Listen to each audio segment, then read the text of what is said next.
Hello and welcome back to another video. If you're new here, my name is Steph and I make videos about reading, writing, and sometimes travel. But today is one about reading. It's a bit more of a nostalgic, chatty video, and so I suggest that you grab a beverage, a nice cup of tea, and let's get cozy. So in today's video, I'm going to be talking about the books that made me who I am, my primordial stories, the books that had the biggest influence on me as a person and as a reader later on, throughout my life. A lot of these are not necessarily super well written or even my favorite books. Actually, I would say most of them are not my favorite books, but definitely ones that changed how I was thinking about genre, about myself as a person, who developed me as a reader. As I was putting this list together, there was a really funny thing that I noticed, because I know that a lot of people talk about how writers often have a core story where there's themes or tropes or ideas that they're exploring over and over again in a lot of different ways. And I noticed that I have themes and like a core story that I, as a reader, seem to really seek out from the time that I was really young. So I'm going to get started by talking about the books that I read as a child.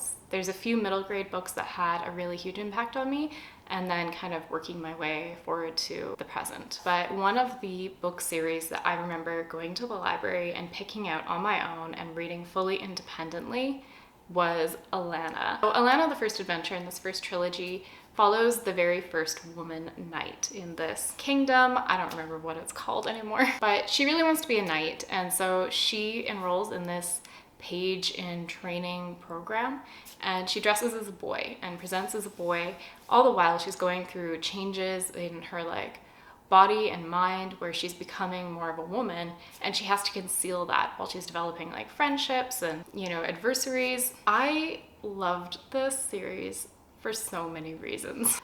First of all, I loved that the main character had red hair, but there was also a very, I guess, feminist streak in those books as well, where it was just nice to see a girl doing what I knew girls could do, but so many people behave like they can't. Like they're physically weaker. So to see a young girl being a badass and being a warrior was an idea that I latched onto really young. Seeing her be kind of abrasive and pushing into, traditionally male spaces was something that was really big for me, because I think we're used to seeing a lot more books like that now, which is so exciting for girls who are growing up these days. Back then, I'm talking like I'm so old, but there was a lot of traditional fairy tales and stories where the girl was someone to be saved and not necessarily doing the saving, and didn't really show off how women could be competent in multiple different ways. I really loved Tamara Pierce's books, all of them, but this first series had just a huge impact on me. The next book that I want to talk about is one that I took out from the library so many times, and that is Milkweed by Jerry Spinelli. I know that a lot of people really are attached to Stargirl and felt like that was a very impactful novel for them. But for me, out of Jerry Spinelli's backlist, Milkweed was the one that really did it for me. This book follows a young boy who is living in the ghetto in Warsaw during the Holocaust. And I think he's Jewish, but he's 8 years old, he's orphaned, he's trying to struggle to survive. What I remember walking away from is this really intense awareness of how a book can make you feel empathy for people who are different from you or have experiences which are different from you. And it really made me interested in who, why, how, and what the effects of violence on people actually are. That's when I started to get very interested in World War II and the Holocaust and other massacres.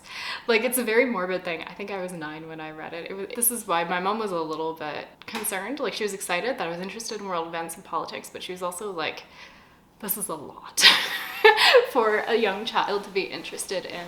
But I do kind of credit this book in some ways as being one of the catalysts for me studying psychology in university, because it had such a big impact on me, and it made me interested in real stories and real experiences of people. So I think it was the same year I had another obsession. When I was thinking about this list, like I had a bunch of books that came to mind, but one kept coming up and I thought like, I don't even really remember anything in this book except for the kissing part. And that is The Silver Kiss. This was an older book. I think it was released in 1990. Sorry, I keep looking over here and there's a spider. It's outside, but I'm like, it's pretty big. So anyway, as I said, the only thing I remembered from this initially when I was writing the script for this video was the kissing part. And there was one scene where the boy, he is a vampire, and he was comparing himself to like a lonely animal shivering out in the cold or something like that.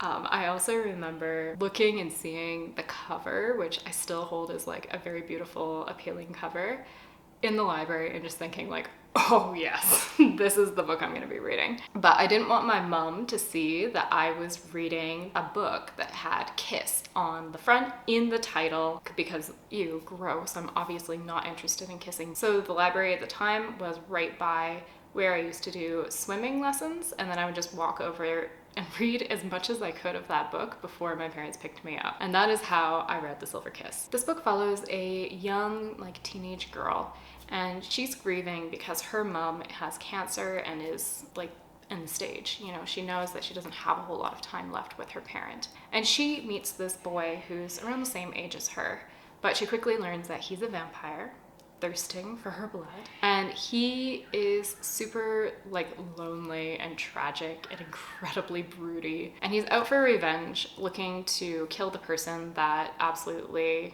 mauled his mother and killed his mother like 300 years ago. Right, so this book is just super leaning into the monstrous tragic. It has a very tragic sort of sad ending as well. It's not really a romance because they don't end up together, and there's definite horror element. When I was reading the description for this just recently, I realized this book is honestly primordial for me. Like Alana and Milkweed had a huge impact on me, but like this book, this is everything. We're really talking about primordial stories. The monstrosity and the loneliness and the grief that is expressed through the romance and the horror in this book, that is my core story. I have a feeling like it is in everything that I have really connected with. You're gonna see it come up again and again throughout this video. It was almost shocking. So I'm looking forward to rereading it. I ordered a copy on eBay because I think it's now out of print. One of the really important things about reading as a child is how it can also validate you and like who you already are. And I think I really had that experience when I was reading Harry Potter. And I know that this has become incredibly complicated and loaded for a lot of people now, equally complicated for myself, but I feel like I would be remiss not to mention how important Hermione Granger was for seeing a girl who was a bit more like me as a child, who didn't really feel like she was super pretty, was kind of nerdy, a little bit unusual, really bossy, and enjoyed being a know-it-all, and showing how like that can kind of be its own badassery and you don't have to just be Alana swinging swords. All right, I think that's it for the middle grade books. When I was 11, I discovered Stephen King in a laundromat. Somebody Left Behind, The Girl Who Loved Tom Gordon. This is a survival horror where 9-year-old Trish gets lost on a hiking trail. All she has with her is her Walkman that she is able to use to listen to the Boston Red Sox like games or something like that. I know nothing about baseball, but essentially what happens in the book is that while she's lost and kind of hoping to be discovered or hoping to find her way out of the forest, there is this like deep lurking evil that is leaving these slaughtered animals around. And she's listening to these games and Tom Gordon playing and talking and stuff, and kind of getting through it and imagining that he is there protecting her. I don't remember really adoring this book as a child, but I do remember being like really impacted by it, partly because it's scary. This was the first real horror that I read. When I found this book by Stephen King, it like changed my world, to see how even the buzzing of bees could become an ominous threat and like build tension and suspense. And it really changed the kind of stories that I was seeking out. Now, ever since The Silver Kiss, which my mother knew nothing about, I was very interested in vampires. And I remember walking through London Drugs and seeing, what's that series called? The Black Dagger Brotherhood series. And I wasn't allowed to read these, right? I was too young to read those, I think. And my mom saw them and sort of was like, oh, maybe not. And then she said, you know, I do know a really good movie that involves vampires and it has Tom Cruise in it. We should watch it. I was already primed to love a tragic bloodsucker. And so the moment that Tom Cruise came onto that screen wearing a frilly shirt, I was sold. It was so good. So I went to the used bookstore and I bought Interview with the Vampire. On reflection, my mother had no idea what she was putting on my radar. I don't think she's ever read Anne Rice. It was that summer that my gothic heart began to bloom. I just blew through Wuthering Heights, Frankenstein, where I was just loving reading and discovering what books could do.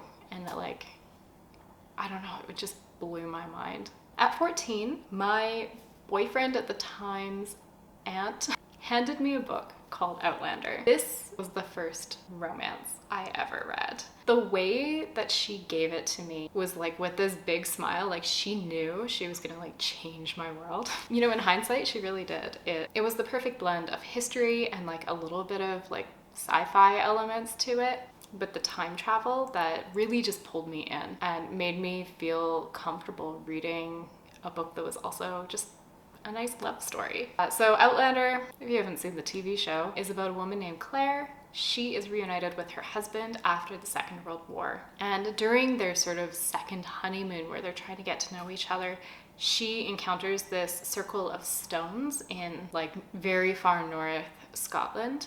And there's something magical about them, and she's flung back in time in the 1700s. She is just trying to find her way back to her husband. Of course, while she's there, she has to enter a marriage of convenience with this Scottish dude who wears a kilt and is like very lovely. This is one of those books where you kind of look back again. You're like, well, there's some things that are kind of problematic. There's a lot of assault and a lot of violence against women in this book, and violence against men, which I don't know if it would read the same today. The next one that I want to talk about, I read when I was 18. That is Rebecca by Daphne du Maurier. I read this when I was on a train in the middle of India. It had broken down, so I had nothing better to do. So Rebecca is, I guess, like a thriller, domestic kind of thriller with very explicit gothic elements. So Rebecca follows a lady's companion who never gets a name in the, I have no idea what time frame this is actually set in, like the 60s, the 30s? The 30s maybe? But she marries a much older man named Maxim de Winter. He's recently widowed, and there's a lot of suspicion and mystery around the death of his last wife, whose name is Rebecca. And so the main character, she really kind of fixates on the existence of this other woman. She feels jealous, even though Maxim's wife is dead. And the way that it eats away at her mind and the way that she uncovers the mysteries of this house that he owns called Manderley, it is really just one of my favorite all-time books. Feel like I talk about it all the time. And I love this edition by Folio Society because it's like also illustrated. I will always love this book. Every time that I read it, I feel like I come away resonating with a different aspect of it. So that's Rebecca. I love this book forever. The next book that I want to talk about today is The Secret History by Donna Tartt. In it, we follow Richard, who joins this very exclusive liberal arts college in the United States, like in Vermont or something like that. And he becomes a part of this very elitist group who are all kind of under the influence of a classics professor who are really fixated on discovering like new ways of living and exploring philosophy and the classics in a very visceral and realistic way. I'm doing a very bad job explaining this. The book kind of explores a lot of morality and class issues that I found really interesting, and the prose was really what stuck with me here.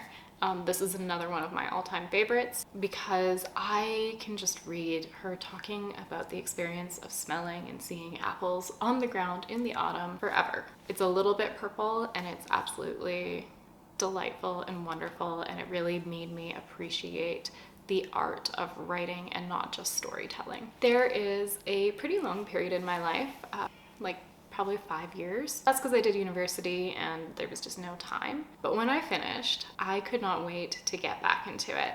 And so I really credit A Curious Beginning. This is the Veronica Speedwell series. This is a historical fiction, like kind of cozy mystery series that I absolutely loved. And it brought back the joy in reading for me. And at first I wasn't really sure why I actually loved it so much, or like what made this the books that really brought me back. But on reflection, Veronica Speedwell is a woman who's working in the sciences. She is a natural historian. She is a little bit abrasive and kind of difficult and pushes into traditionally male spaces. And in case that wasn't sort of draw enough, I also love Victorian England. And we have a very Byronic hero named Stoker that there's a very slow burn romance with. He's also a natural historian, very grumpy, extremely irritable, and very compatible with Veronica. These are just very delightful books to read. Honestly, they just are. There's like a different mystery each time, and she's constantly dragging him into her investigations, and he kind of loves it. Which brings me to my last book, which is what brought me back to horror as a genre, and I would say that that is definitely Juniper and Thorn. So in this book we follow Marlin Chin. She is one of 3 sisters, and they live with their father in this city that is definitely like a Eastern European, Slavic Russia kind of place. And their father is also like a wizard of some kind. So lots of people come to their house and they're looking for like remedies or magical solutions to different kinds of problems. But aside from that, Marlin Chin and her sisters don't really get to leave very much. They're very isolated by her father's design until one day that she escapes and goes to the ballet and is increasingly becoming like free of her father's like abusive hold. Of course, while she is sort of escaping some of his influence, that is increasing the risk of his violence and her fear of him. So that's happening, and then like all the while there is this sort of monster that is prowling the city and like tearing people apart and, you know, being really gory and awful and stuff. And things all kind of come to a head, and we begin to understand a lot more about Marlin Chin's trauma and the abuse that she has suffered. And I love this book. I should also mention it's kind of a very loose retelling of the juniper tree. And it's told in a very fairy tale kind of way. This is not going to be a book for everybody, but it was really special for me when I read it because it really showed me that horror can have a lot more depth from what I had necessarily read and experienced before. You know, it was just a very meaningful book for me personally. And, you know, on reflection and as I have continued to read different horror, I think that I have increasingly felt that there are some topics that if you're going to explore and deal with them through fiction, there's some that can only really be done in an honest way using horror. That's Juniper and Thorn. I really love this book. This is another one of my all-time favorites. And those are all of the books that I would say really had a significant impact on me as a reader and as a person. It was really funny putting together this list because books came forward that I just hadn't thought of for many, many years. And I really definitely see a theme of the type of, first of all, love interests, but also sort of emotional theme that are throughout the book. A lot of the time they're dealing with loneliness and people finding the community that they are looking for. A lot of the time it's dealing with trauma or like terrible things and feelings of monstrosity that can stem from that. And then also, you know, hopefully finding freedom from that feeling of monstrosity as well. And I would be so curious to hear if you notice in your reading taste or in books that have really remained with you, whether there are certain themes or tropes or like a core story that you seem to seek out or resonate with over and over and over again. So yeah, thanks so much for watching. I hope you enjoyed this video as much as I did making it, and I will see you next week with another one, probably my wrap-up video. Goodbye, have a wonderful day, evening, wherever you are, whatever you're doing. See you next time.